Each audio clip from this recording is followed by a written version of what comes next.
전에도 한번 이야기를 했던 적이 있는 이야기 같은데 오늘은 이 이야기가 생각이 났습니다. 그 TV 인생극장이라고 90년대 일밤에서 이휘재가 코너를 맡아서 일약 스타덤에 올랐던 프로그램 기억나시나요? 우리는 항상 그 선택의 기로에 서게 되죠. 사실 매일매일 매 순간순간이 선택입니다.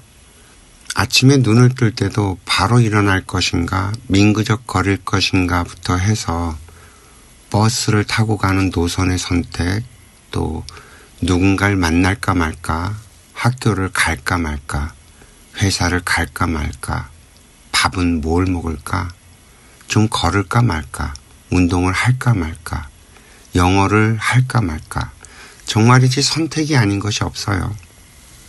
그래서 왜 그런 말도 있죠.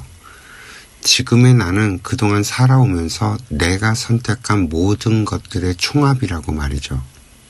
사실 매일매일 그 자잘자잘한 선택들이 모이고 모여서 지금의 나를 만들어가고 있는데 우리는 그런 선택들은 그다지 크게 생각하지는 않습니다. 그러면서도 또 인생의 방향을 결정하는 뭔가가 따로 있다고 믿죠. 그리고 실제로 어떤 사건이 그리고 그 순간의 선택이 일생을 좌우한다고 믿습니다. 그죠? 그런데 이 이야기가 한편으론 맞고 또 다른 한편으론 맞지 않는다는 이야기입니다. 오늘은 그 이야기를 좀 해보겠습니다. 우리가 인생을 좌우하는 건 우리가 누구를 만나느냐에 달려있다고 해도 사실 과언이 아닙니다. 우리가 어떤 부모를 만났느냐로 우리 인생이 결정되죠. 어떤 선생님을 만나느냐로 인생의 방향이 또 한번 크게 바뀌기도 하고요. 어떤 친구를 만나느냐에도 인생이 정말 큰 영향을 미치기도 합니다. 어떤 애인을 만나고 어떤 배우자를 만나고 하는 식으로 정말이지 우리 인생은 누구를 만나느냐에 의해서 좌지우지 됩니다. 그런데 이게 참 웃기게도 내가 누군가를 만나는 건 내가 결정하는 것이 있기도 하고 또 그렇지 못한 것도 있어요. 부모를 내가 결정할 수 있나요? 그런데 이걸 좀 더 깊숙이 들어가서 우리가 영혼으로 있을 때 아직 내 몸을 점지받기 전에 그 영계에서 나의 업력, 즉 인과의 법칙을 따르는 그 결과로 나의 부모가 결정이 되기도 하지만 또 그 안에는 나의 선택이 개입되어 있다는, 즉 나의 부모를 내가 선택했다는 얘기도 있습니다. 그리고 이 세상에 가서 그런 공부를 하겠다고 내가 약속을 하고 왔다는 거죠. 뭐 믿거나 말거나 이기는 합니다만 아무튼 그런 썰도 있어요. 내가 거부했으면 못 왔을 수도 있다는 말이죠. 이게 합의하에 결정이 됐다는 뜻입니다. 그래서 부모도 내가 선택을 했다고 말을 해도 뭐 크게 이상한 말이 아니라는 거죠. 그러나 지금 우리가 살고 있는 이 지구별의 관점에서 보자면 우리는 부모를 선택할 수가 없죠. 형제도 마찬가지고요. 학교도 뭐 거의 선택이 불가능한 케이스일 거예요. 선택지가 매우 좁아요. 그러니 당연히 선생님도 선택이 불가능하고요. 친구 역시 마찬가지로 선택이 불가능합니다. 이 말은 인연은 내가 선택해서 만나고 말고 하는 게 아니라 이미 만나야 할 사람들이 정해져 있다는 표현을 써도 크게 틀린 말은 아니라는 뜻이 됩니다. 이번 생에 내가 만나야 할 인연은 정해져 있고 그 시기와 환경 역시 내가 결정하는 게 아니라 이미 신들의 작업에 의해서 정해져 있다는 거죠. 제가 전에 그 영화 컨트롤러에 대해서 언급한 적이 있을 거예요. 내 운명에 정해진 사람이 있다고. 그 인연을 내 앞에 보내주는 건 신들이 한다고 말이죠. 그런데 문제는 과연 우리들의 선택의 폭이 전혀 없냐면 그렇지는 않다는 거예요. 가령 학교에서 만나게 되는 친구들은 그 수가 정해져 있고 사람도 정해져 있지만 그 친구들과 가깝게 지낼지 말지는 내가 선택한다는 거죠. 누구와 가깝게 지내고 우정을 쌓을지는 사실 내 선택에 달려 있습니다. 왜 그런 것도 있죠. 대학에 갈 때도 여러 개의 입시 지원서를 내고 합격하는 곳을 가겠지만 만약에 여러 개에 다 선택이 됐다면 내가 골라서 가겠죠. 이때 역시 선택하는 권한이 나에게 있는 거예요. 이처럼 큰 밑그림은 정해져 있지만 그 위에 어떤 그림을 그릴 것인지 세밀한 것들은 우리들에게 달려있다는 말이 됩니다. 이해가 좀 되실까요? 그런데 저는 사실 좀 다른 생각을 해봅니다. 내가 어떤 선택을 하던 결국 그게 그거라는 말이죠. 이게 어떤 예를 들어드려야지만 이해가 좀 될까요? 직장을 선택하는 얘기를 해볼까요? 어느 날 동생이 찾아왔어요. 이 직장에 들어가기로 했는데 한 2군데서 오케이가 왔대요. 그런데 한 곳에서 훨씬 더 매력적인 제안과 더 매력적인 말을 들은 거예요. 근데 제가 그 친구의 이야기를 들었을 때는 사실 둘 다 똑같다는 생각을 했어요. 그 매력적인 제안을 한 그 사람은 그저 말일 뿐이지 막상 가서 일을 해보면 동생 녀석의 계산과는 전혀 다를 거가 보였죠. 오히려 그 반대쪽에 그 대표가 더 진중해 보였고 미래가 있어 보였는데 이건 또 제 눈에 그렇게 보인 거죠. 이미 마음이 떠 있는 그 녀석에게 말을 한다고 달라질 것 같지 않아서 입을 다물었죠. 그런데 그 직장 2년차가 되던 해에 만났을 때 그 동생 녀석은 내 예상대로 자기 계산대로 일이 돌아가지 않는다고 투덜거리기 시작을 합니다. 사실 이게 당연한 결과인데 본인은 모르는 거죠. 왜 그런지 여러분들은 혹시 아세요? 사실 이 에너지 단계의 그 법칙이라는 것이 있어요. 에너지 단계. 내 에너지가 1단계라면 내 눈에는 1단계나 2단계가 좋아 보이게 되어 있지 그 이상 넘어가는 3단계나 뭐 4단계 이런 것들은 절대 좋아 보이지 않아요. 그러니까 지금 내 수준에서는 아무리 골라봐도 거기서 거기라는 말이에요. 이게 참 재미있는 게 옷을 골라도 그렇습니다. 내 눈에 예뻐 보인다고 나름 고른 옷인데 딱 내 수준, 내 상태에 맞는 옷을 고른다는 거죠. 설령 우리가 아무리 많은 돈을 주고 명품을 사도 마찬가지예요. 기껏 욕심을 내보지만 결국 내가 고른 건 칙칙해요. 색깔도 죽은 색깔을 고르게 되죠. 내 눈에는 그게 좋아 보이게 되어 있습니다. 그래서 내가 수준이 높으면요. 시장에 가서 옷을 골라도 남다른 걸 고릅니다. 굳이 명품 제품을 사지 않아도 다른 사람들은 나에게 야, 그 옷, 그 액세서리 어디서 샀냐고 또 얼마짜리냐고 그거 명품이냐고 묻게 되어 있죠. 이제 좀 이 원리가 이해되세요? 아무리 골라봐도 도찐개찐이라는 말이 이해가 될까요? 또 다른 예를 들어볼까요? 직장에 잘 다니고 있던 그 동생 녀석이 힘들어 죽겠다면서 직장을 옮기겠다고 합니다. 그러면서 그 새 직장에선 훨씬 마음도 편하고 환경도 좀 수월할 것 같다고 하더라고요. 그게 제가 속으로 그랬죠. 지금 네가 있는 곳에서 버티지 못하고 옮기는 직장이 더 좋을 수가 없단다, 얘야. 이게 왜 그런지 이해가 되세요? 우리가 이직을 하거나 뭔가 변화를 줄 때 내가 상승 곡선을 타고 가는 원리가 있어요.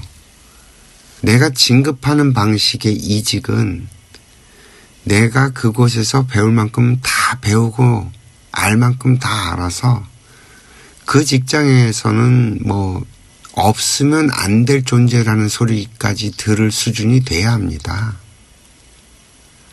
그리고 직장에서 진급을 시켜주겠다는 제안도 따르면 더 확실하죠. 그런데 그런 상태일 때 나는 더 이상 직장에서 할 게 없다고 느껴지는 때, 그런 때 어디선가 제안이 들어오고 이직 자리가 나오고 할 때 옮기는 건 분명히 더 나은 상태로 가는 게 맞습니다.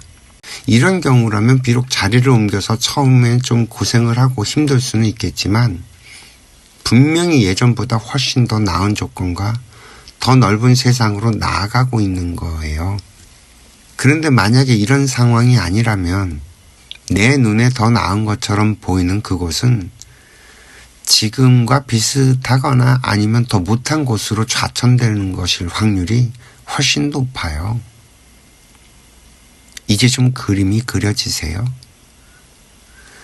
지금 내 눈높이에선 뭘 골라봐도 다 고만고만한 것들이에요. 내 에너지 수준이 그래서 더 나은 걸 볼 수 없고요. 더 좋은 조건의 것들이 나를 찾아와 주지 않아요. 이게 운이 작용하게 되는 원리입니다. 그래서 훗날 우리가 그러죠. 그때 그걸 했어야 하는데, 그때 저걸 선택했어야 했는데 하는 식으로 말을 하잖아요. 전부 다 헛소리입니다. 그리로 갔어도 고만고만했고 저리로 갔어도 고만고만합니다. 어떤 것을 선택해도 내 에너지 상태가 그렇기 때문에 더 좋은 결과물들을 만들어낼 수가 없습니다. 그 나물에 그 밥이고 그저 쳇바퀴를 돌 뿐이죠. 아니 그러면 인생을 어떻게 풀어가야 하냐고 묻겠죠. 우리에겐 기회는 없는 거냐고. 아닙니다. 분명히 그건 기회가 맞고 달라질 수 있습니다. 움직일 수 있는 기회가 왔다는 건 내가 정체되어 있다는 사인입니다. 그곳에서 정체가 너무 오래돼서 내가 도저히 어떻게 할 수 없을 때 그래도 나에게 기회를 주는 겁니다. 주의를 환기시키는 거죠. 그럼 옮기는 게 맞냐? 네, 옮기세요. 대신 내 태도가 바뀌어야 합니다. 만약 지금과 똑같은 태도로는 거기에 가서도 결국 같은 운명을 맞이하게 됩니다. 아니지, 새롭게 준 기회가 날아가면서 더 안 좋은 상황으로 몰리게 될 수 있어요. 아니 그럼 어떻게 해야 하냐고요? 공부하는 마인드로 바꾸세요. 여기에서도 거기에 가서도 사실은 다 공부였습니다. 환경을 통해 나에게 오는 모든 공부를 받아 먹기만 하면 됩니다. 뭔 공부를 하냐고요? 보고 듣는 모든 것이 공부입니다.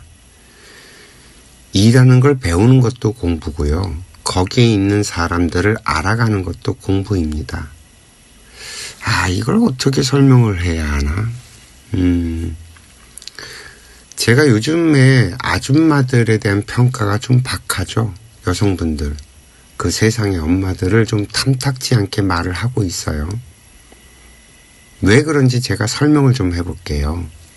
이 여성분들이 그 고급스러운 식당에 와서 뭐 스파게티며 스테이크며 하는 것들을 시켜놓고 밥을 먹으면서 그들이 나누는 이야기를 들어보면 정말 가관이거든요. 자식 자랑, 남편 자랑, 그리고 뭔가 자랑할 거리가 있으면 정말이지 그 자랑질을 하느라고 바쁩니다. 그러면 그 이야기를 듣는 사람은 그 이야기를 들으면서 입으로는 맞장구를 치지만 그 맞장구 치는 소리에 짜증이 잔뜩 섞여 있어요. 그녀의 자랑질에 비윗장이 상한 목소리거든요. 그리고 나선 곧 반격이 시작됩니다. 역시 자기 자랑, 자식 자랑, 남편 자랑. 이렇게 자랑질거리가 끝나면 이번엔 또 시댁욕부터 시누이욕까지 오만 씹을 거리는 다 퍼질러 놓고 있습니다. 그리고 나선 서로 상처투성이로 돌아갑니다. 이게 그동안 제가 보아온 묻 여성들의 토킹이었어요. 아이, 뭐 겉으로는 안 그러죠. 근데 그 속이 그렇다는 거예요. 정말이지 밥이 아깝다는 생각을 합니다. 그럼 너는 어떻게 할 거냐고 묻겠죠. 자, 이걸 공부로 좀 승화시켜 봅시다. 누군가 자랑질을 겁나게 합니다. 그런데 그 자랑질 속에는 내가 잘 모르는 정보들이 들어있을 확률이 높아요. 그래서 알아두면 피가 되고 살이 되는 정보들이 되죠. 비록 이 정보 전달자가 친절하고 상냥하고 듣기 좋게 또 먹음직스럽게 나에게 주지는 않지만 그래도 내가 정신을 차리면 정말 발라먹을 살이 많은 고기 덩어리입니다. 그럼 맛있게 먹어주는 거예요. 그러면 상대의 말을 잘 받아 먹었으니 고맙잖아요. 그럼 진심으로 축하를 해주는 거죠. 기껏 자랑질하는데 빈정상해갖고 대강대강 맞장구 칠 게 아니라 나에게 자기 에너지와 시간을 쏟아가면서 떠들어대 주느라고 수고했다고 감사한 마음으로 상대의 자랑질을 축하해 주는 거예요.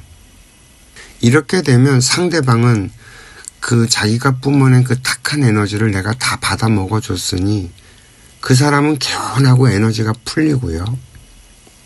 게다가 또 내가 정성스럽게 감사 표시를 했으니 상대는 또 나의 에너지를 받아서 더 좋아지고요.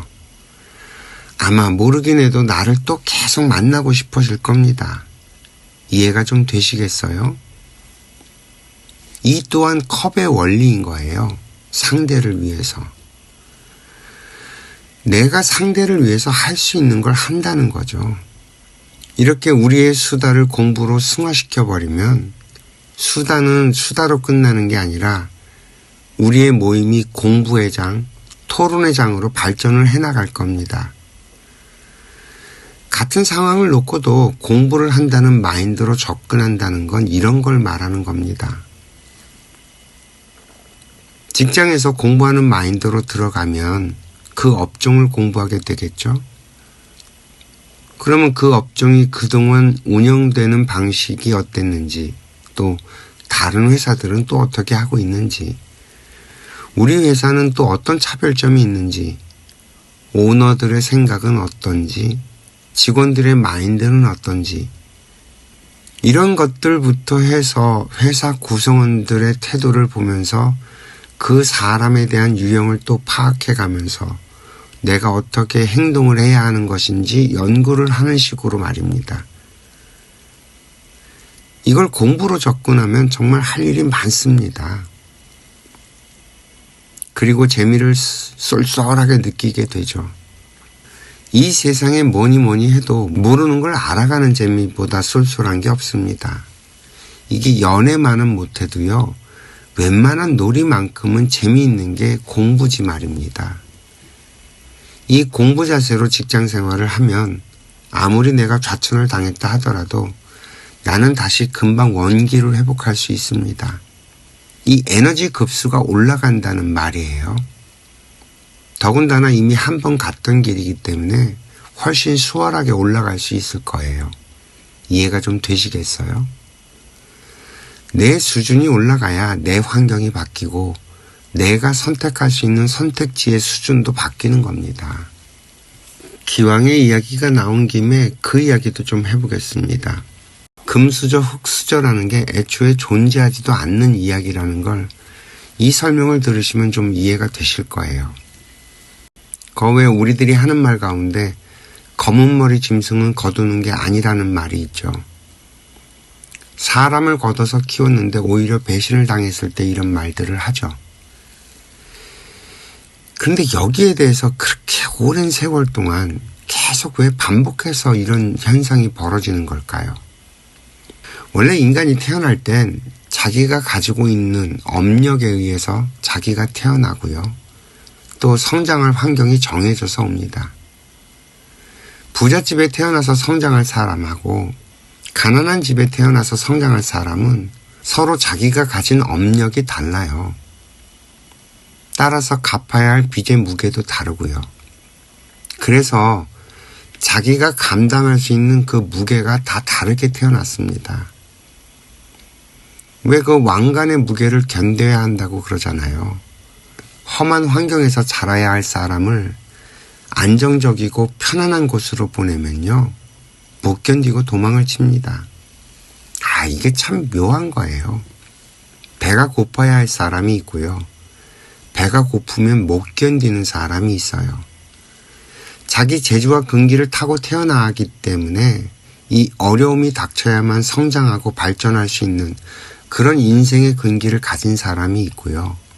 또 어려서부터 정말 고운 환경에서 잘 배우고 갖춰놔야지만 빛을 낼 사람이 있다는 말이에요. 그게 바로 이번 생애의 자기 숙제이고요.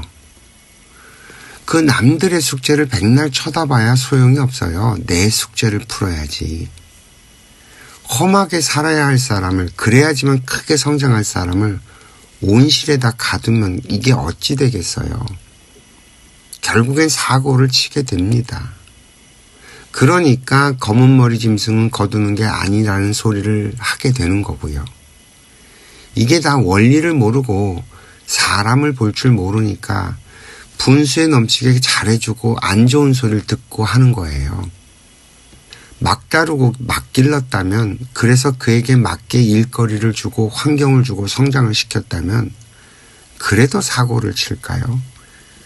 그렇지 않아요. 저희 인생학교에서 늘 강조하는 게 뭔가요? 우리는 각자 자기의 인생을 살아야 하고, 우리는 각자 자기 인생을 살도록 돕는 것만이 상대를 위한 길이라고 하지 않았던가요? 만약 험하게 크고 험하게 살아야 할 운명을 가진 사람이라면 좀 텀을 둬서 처음엔 좀 거친 환경에서 잘 기르고, 그 다음에 다시 또 본인에게 선택의 기회를 줘서 한 단 더 올라갈래 말래 묻고, 본인이 더 성장하겠다고 했을 때 그것보다 좀 더 나은 환경을 주고 하면서 점진적으로 발전을 시킨다면 인간은 절대 배신하지 않습니다. 자기 인생을 사는데 도움이 되는데 그걸 배신한다? 인간은 그렇게 되어 있질 않아요. 이해가 좀 되실까요? 좀 다른 예를 들어볼까요? 중국의 예를 들면 딱 알아듣기 쉬울 것 같네. 중국이 이렇게 계속 그 밑바닥에서 벅벅벅벅 기다가 어느 날 갑자기 이게 콱 하고 확장되고 성장을 했죠. 돈이 없던 애들이 돈을 가지게 되니까 어떤 일이 벌어집니까? 전 세계에 그 명품 쇼핑을 다니고요. 전 세계의 관광지를 돌아다니면서 개판을 쳐놉니다. 이게 자기 수준에 맞지 않는 일이 벌어지면 이런 짓을 하게 되어 있어요, 인간은. 그래서 지금 우리 사회가 우겨대는 그 평등이라든가 공평이라든가 하는 주장들이 이루어지질 않고 있는 이유가 여기에 있습니다. 애초부터 설정을 잘못 잡았던 거예요. 모든 인간이 똑같지 않아요. 똑같을 수가 없죠. 각기 다른 인생을 살아야 하는데 어찌 같이 길러요. 키를 잘못 잡으니 답을 찾지 못하고 헤매는 겁니다. 현대 교육을 받은 사람들이 아마도 이 이야기가 가장 받아들이기 쉽지 않은 이야기일 거예요. 이걸 못 받아들이니까 그 사회주의 사상을 받아들이고 역성혁명을 꿈꾸고 그 좌파적인 생각을 하고 하는 거예요. 현실과의 괴리 때문에 계속 사회에 불만을 품게 되어 있는 거죠. 다시 말씀을 드립니다. 우리는요, 각자 자신들의 업력에 의해서 인간의 몸을 받아 태어나서 또 각자 자신의 지은 빚을 갚아가면서 영적인 성장을 할 목적으로 태어난 존재들입니다. 이 원론에서 벗어나게 되면 인생을 헤맬 수밖에 없어요. 모든 게 잘못됐고 모든 게 모순이고 모든 게 이해가 되지 않을 텐데 어떻게 이 세상을 살아갈 수 있겠냐는 말입니다. 그러니까 우리들은 선택을 두려워할 필요도 주저할 필요도 없습니다. 어느 걸 선택해도 비슷하거든요.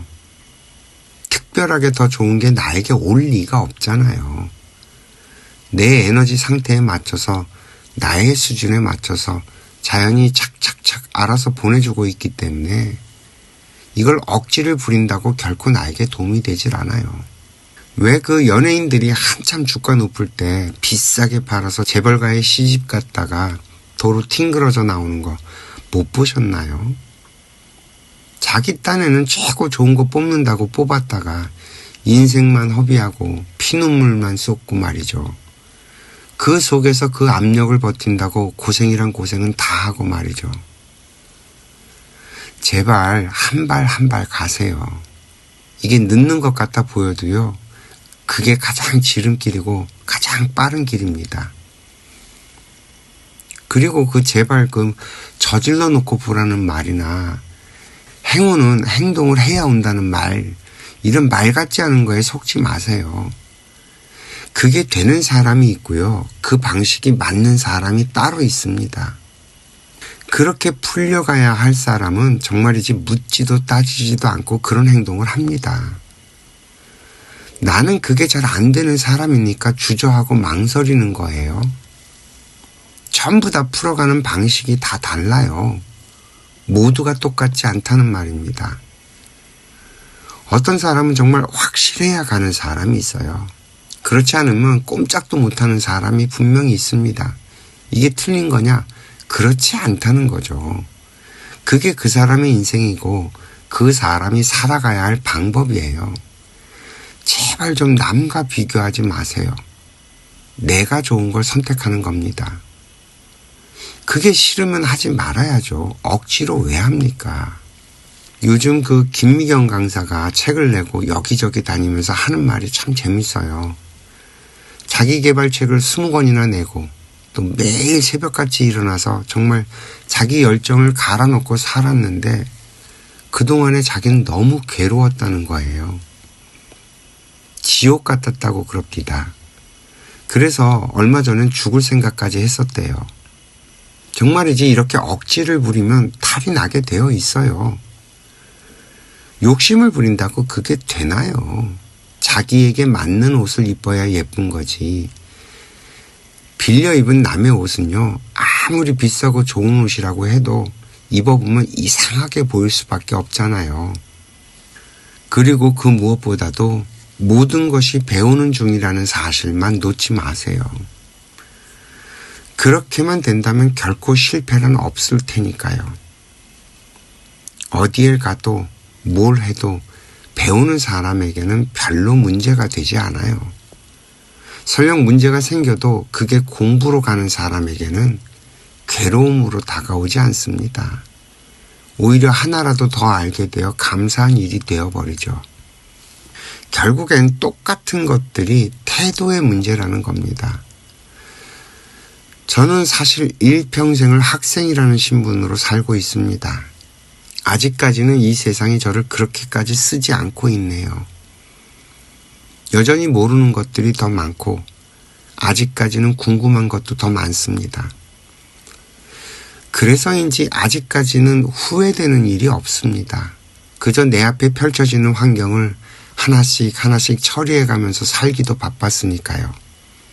제가 예전에 1조가 넘는 프로젝트를 경험할 수 있었던 것도, 그래서 그것 때문에 피말리는 세월을 한 10년 가까이 보내면서 원형 탈모를 겪으면서도 사실 그게 힘든 줄 모르고 살았던 것도, 그리고 후회가 전혀 남지 않았던 것도 저에게는 다 공부였기 때문이었어요. 그래서 제가 배운 건 공부하는 사람에겐 어려움조차도 공부여서 뭐 크게 달라질 게 없다는 거였죠.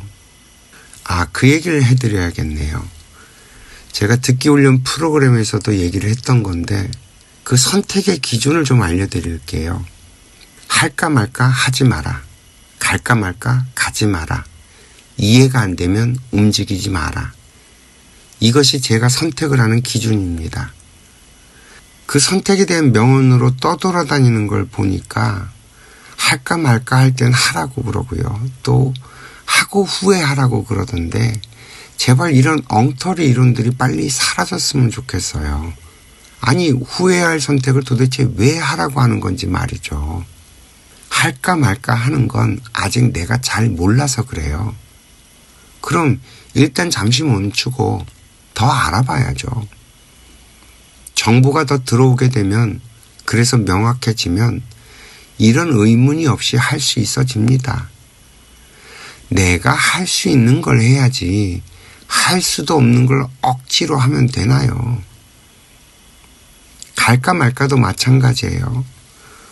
뭔가 찜찜하니까 갈까 말까 하는 거잖아요. 이게 이미 연계해서 사인을 보내주는 건데 그걸 억지로 갔다가 안 좋은 일을 겪게 될까 봐 미리미리 알려주면 안 하면 되는 건데, 아니 뭘 갈까 말까 가라 하면서 헛발질을 하는지 말이죠. 제발 좀 이런 헛짓들 좀 하지 마세요. 특히나 이해가 되지 않을 땐 납작 엎드려서 가만히 있는 겁니다. 잘 모르면서 설쳐대면 정말 민폐만 끼치고 낭패만 보죠. 제발 좀 익을 때까지 기다리세요. 저절로 알아질 때까지 좀 기다리시고요. 알게 되면 알아서 스스로 행동을 하게 되어 있습니다. 그 얘기도 좀 할게요. 우리 사회가 일이 엉망진창이 된 이유 가운데 하나가 억지로 시키고 억지로 해서 그래요. 직장에서도 그 일이 지가 좋아서 해야 되는데 억지로 일을 하니까 문제가 생긴 거고 억지로 일을 시키니까 문제가 생기는 거거든요. 학생도 지가 좋아서 공부를 해야 하는데 부모가 시켜서 하니까 성적도 오르지 않고 엉망인 거예요. 아무튼 뭐든지 간에 싫은데 억지로 하면 다 체합니다. 탈이 날 수밖에 없어요. 그래서 저희 인생학교에서 맨날 남의 일에 참견하지 말라고 그러는 거예요. 참견한다고 달라지지 않는다는 말이죠. 이해가 좀 되시겠어요? 또 선택에 대해서 또 뭘 해야 할 말이 있나? 오늘은 더 생각이 나질 않네요. 여기까지 하겠습니다. 오늘도 시청해 주셔서 감사하고요. 행복하세요.